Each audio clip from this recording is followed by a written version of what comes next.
Hello, I'm Brad Exton with FASS Fuel Systems, and today we're going to show you how to install the Stk 5500B.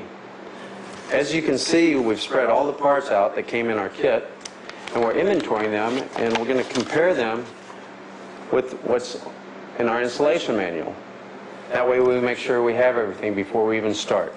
We're checking here, we have the sump, we have the clamps, we have the different draw tubes that we use, the push lock fittings, some of the fasteners and seals, and things like that. We just want to make sure this goes smooth for you. After we do this, we're going to ask you, as we do, and we're going to review this from the front page all the way to the back page. And it's going to do several things for you. It's going to familiarize you with the steps in what order they're coming. It's also going to let you know what tools that you need to install the Stk 5500B. Now, as you reviewed your installation manual and confirmed that you have all the parts in here, you'll notice that there's quite a bit of tooling that you'll need. We've gotten the tooling out that we prefer. We have our drill, 2 3/4 inch hole saw. We have our cutting tool here for the bottom of the fuel module, our die grinder. We took a razor knife. If you don't have a deburring tool, there's other ways of deburring. We have our hammer and punch for removing our lock nut or lock ring off the top of the fuel tank to get to our fuel module. Screwdriver, flat tip. We have an assortment of Allens here also. We have some just handheld Allens here. We have some ratcheting Allens, 3/8 drive and 1/4 inch drive. We also have some Allens for the drills here. But you don't need all of these. You just need a way to be able to tighten down the Allen head, the socket head cap screws with Allen wrenches. We have some sockets here, assortment of drill bits. One of the bits that we like to use for the fuel module is a tapered bit. We have thread tape, which I prefer. You can use thread dope if you want. We have sealant here for the 1/4 inch threads that help seal up the sump.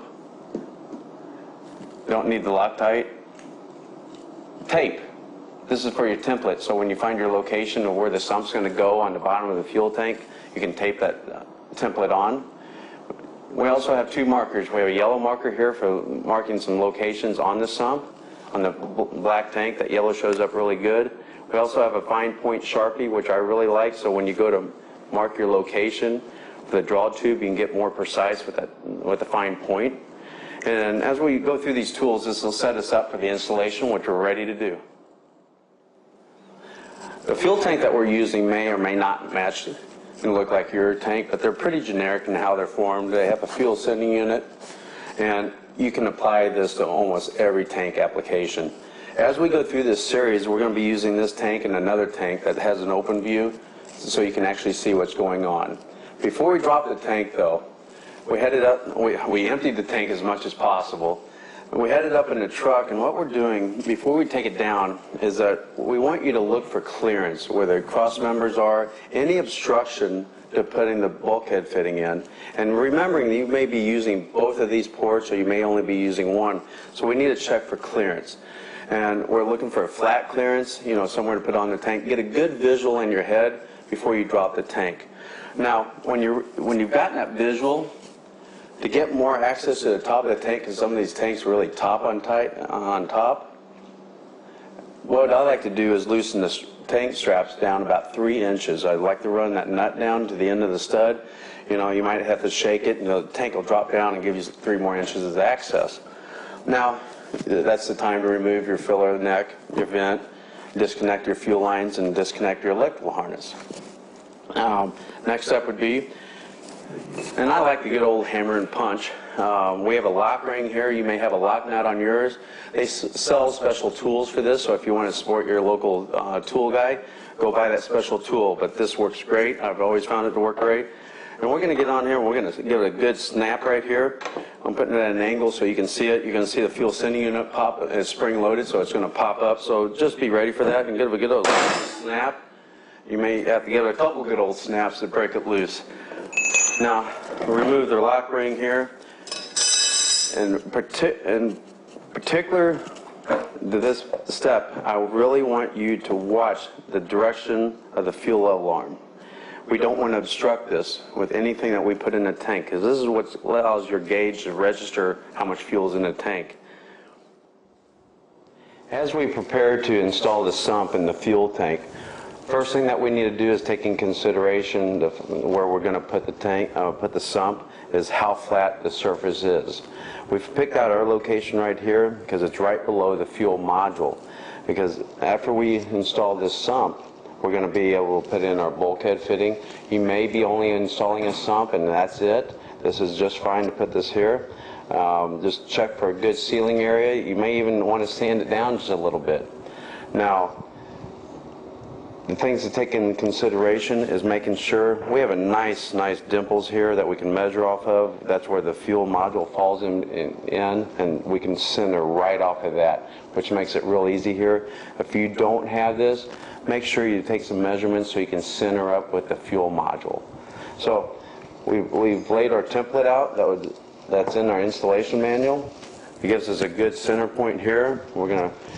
And when you're just putting in the sump only and you have the basket up here, let's make sure that this fuel tank is as empty as possible. We emptied this tank before we took it down.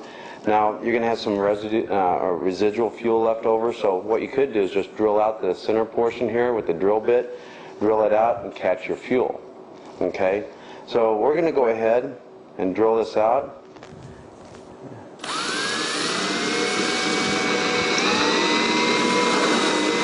Get the pilot hole drilled,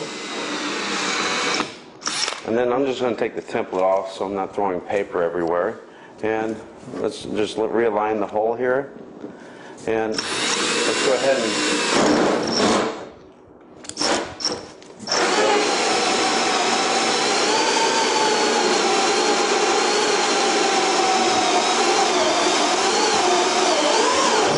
this is one of those areas where you want to measure 2 or 3 times before you go and cut a hole like that in your fuel tank. So that'll get our sump hole, the big 2 3/4 inch sump hole. We're going to deburr this in just a bit. We're going to check it for fit. You can see how it's within the, we have the flat surface here for the O-rings to seal up in here. That's what we're looking for. The next step is to get our bit that's smaller than a 1/4 inch. We chose the 7 3/4, and I'm going to show you exactly why. Now, if you had the fuel sump here, you would see it. If you in the fuel module, you'd see it here.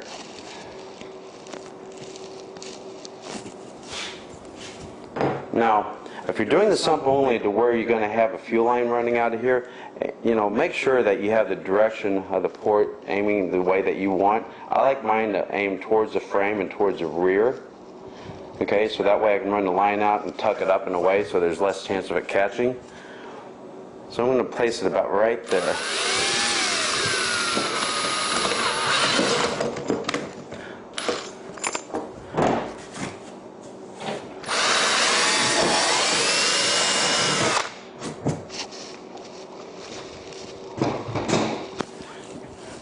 Just grab a socket-headed cap screw for right now, because we're just going to put this in place so we can drill all 10 holes. And it's, like I said, that's a 7/32 hole, so it's a little bit smaller, so I can thread the 1/4 inch socket-headed cap screw so it'll hold it in place. Especially if you're doing this in a truck, just putting the sump in the truck, that way it'll hold it up, because you're going to be fighting gravity.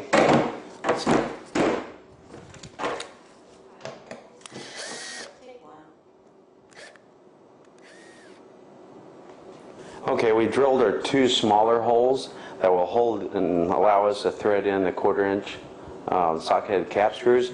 Now we have a 1/4 inch bit. What we're going to do, since everything's locked in place, we're just going to go around and drill out all the other 8 holes.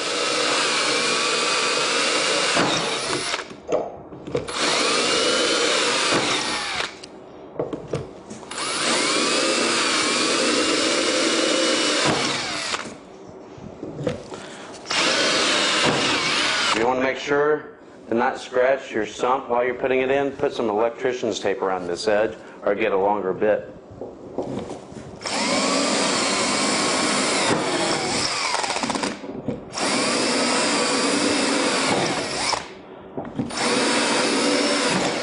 Now what I'm going to do real quick, so I don't have to hunt for the two holes that are smaller, I'm going to put a little mark by them.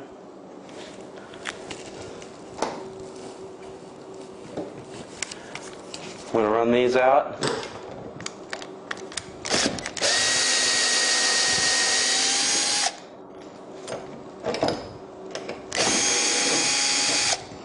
Okay. Go back and drill out those two smaller holes. Okay, and then the next process is we're going to go around and deburr them. You can use a piece of paper, sandpaper, or a deburring tool, or you could use a knife. We're going to go around this and deburr all these holes. We're going to deburr the center and try to keep the majority of this out of your tank, especially if you're just putting in the sump. Let's keep those burrs out of the tank, and if they get in there, we're going to clean them out. Okay, now we're preparing the bridge with the draw tube, and this is what completely separates us from all other sumps. We have a 5/8 draw tube reaching to the center of the sump here. We're going to set this draw tube about 1/8 inch to 3/16 of an inch from the bottom of the sump. That's going to give us more usable fuel. Now, to take in consideration of the thickness of the fuel tank, we took two of the nylon washers that were in the kit. They're about the same thickness as the tank when they're stacked. Now, we're going to put the bridge, attach the bridge to the sump clamp using the 8/32 bolt that screws in from the underneath side of this sump, of this clamp, and holds this. Then what we're going to do is run two of the 1/4 inch bolts through the sump using the nylon washers as a spacer to take into consideration for the tank space, so when this is actually in place, we have the correct depth. And that's where we're at. And then once we get the bridge on, we're going to drop the tube down in the center of the bridge, raise it about 1/8 of an inch, 3/16, 2/4 thickness, and then we're going to set these set screws and torque these down to proper specs. We're going to torque down the bridge to the sump clamp to make sure that it doesn't come loose in the tank. And that's going to set us up for the next step. As we proceed through the installation, we took some window cleaner, paper towel, and really cleaned this down. We went around and started marking some holes, and conservatively, not just making this thing look like Swiss cheese. While we marked the holes, we looked for obstruction on the other side to make sure we have a clean passage going through, not going into any structural features of this basket.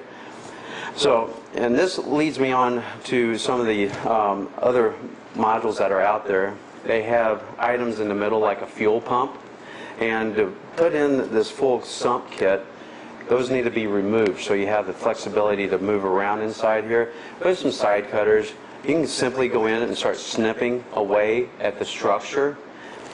Remove the fuel line, the electrical harnesses here, and a simple razor knife, you can remove the fuel line going into the pump to get this out of the way.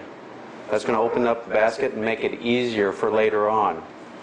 Now we're going to set this one off to the side, and we're going to go back to the one that we're working on this application, and we're going to take our drill and we're going to work our way around this, and watch how easy, and let the bit, if it's a sharp bit, you need to let the bit do its work. So here we go. We're going to let this go, and you can see how easy it's starting to grab that, but you saw how it went through. And we're going to pop another one in here, and you know what, I'm going to go ahead and we're going to pop one in here also. Remember, just let it float through. Let it cut itself through. And you know what, I'm going to pop another one here.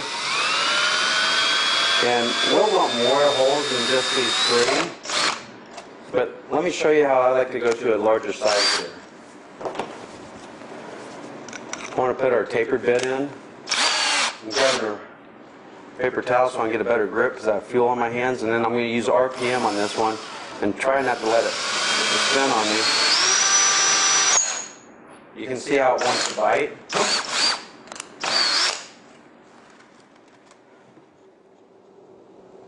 Alright, as we can complete the conclusion of preparing the basket, you can see that we have our holes drilled and we've done some of the deburring. You can see some of the mistakes here where the hole cracked a little bit, right there and right there. And that's exactly, again, why you don't want to be drilling the top. Now what we're going to do is cut the bottom portion of this basket off. And I'm going to go about a 3/8 of an inch from the bottom and just start trimming along here, and here we go.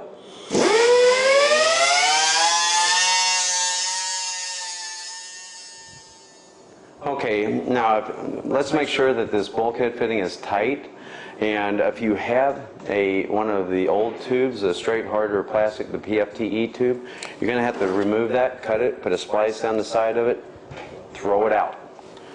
That's what we're going to do. We're going to throw it out. And let's take the convoluted tubing and the hose clamp, slide it up where that PFTE tubing was, or if you're starting from scratch here, you're going to be sliding this up over the hose barb, reaching in there, and you're going to be tightening it down. We've already done that. Now, we have our bridge and our draw tube from our prior steps. We're going to slide this in. I have diesel fuel in my hands, which makes it a little bit slicker. Grab a paper towel, and I think I'm going to have to grab a paper towel. It's wanting to slip out of my hand. All right, now we can get a lot better grip on this thing. Put some good pressure on it, and it's a tight fit, as you can see. I'm going to slide that up into the tubing about 1.5 inches.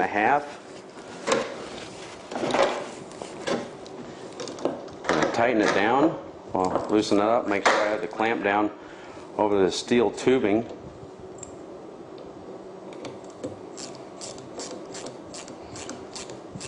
Alright, that's going to prepare us to grab our fuel module.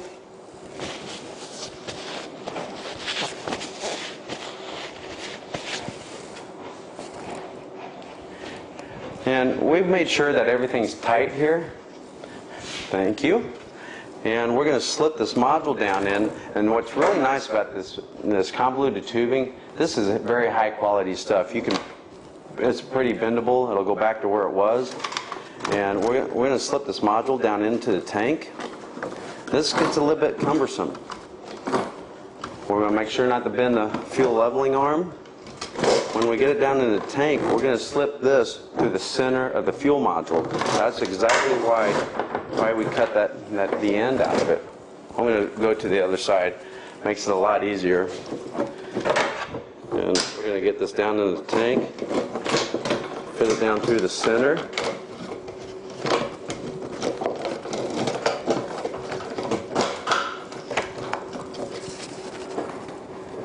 Be careful not to catch any wires when you're fitting it through the bridge. And now that's when we would go to the other end. This is also a good time. You could go ahead and lock this in place.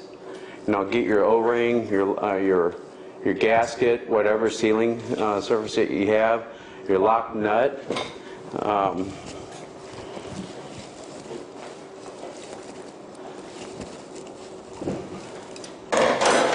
You can go ahead and put your O-ring in place. Put your lock nut on here. You know what? I can just go ahead and do that.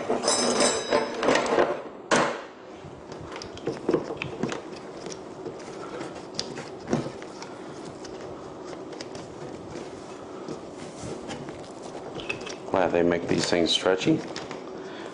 The surface is clean where we have that. We cleaned it earlier. Matching up the tab here with the arrow. We have the lock nut in place, lock ring. Sit here and give it a couple good old. You can see where it actually locks in. And this is going to lead us to the next step. As you see, we've taken the sump that had the O-rings in it, and we had the grease on the O-rings so it would hold it in place. And we slid the sump over the 4 studs that we had here, or the 2 studs here and the 2 studs here. Slid the pump over, and before we torqued and tightened and snugged up these socket-headed cap screws, we put sealant to help give us added insurance. We went around and we snugged it up, made sure to bring the sump and the tank, the sump clamps on the other side, to bring them together evenly. Be very careful not to over torque here, because these nylon washers are easy to crack, and we're only looking for about 30 to 40 ounce-inches of torque. But we went around numerous times to make sure that they're all even. And what I'm going to do is I'm going to go ahead and finish up. I'm going to pull this stud out with the Allen head, and I'm going to put the socket-headed cap screw in and make sure that they're all torqued down properly.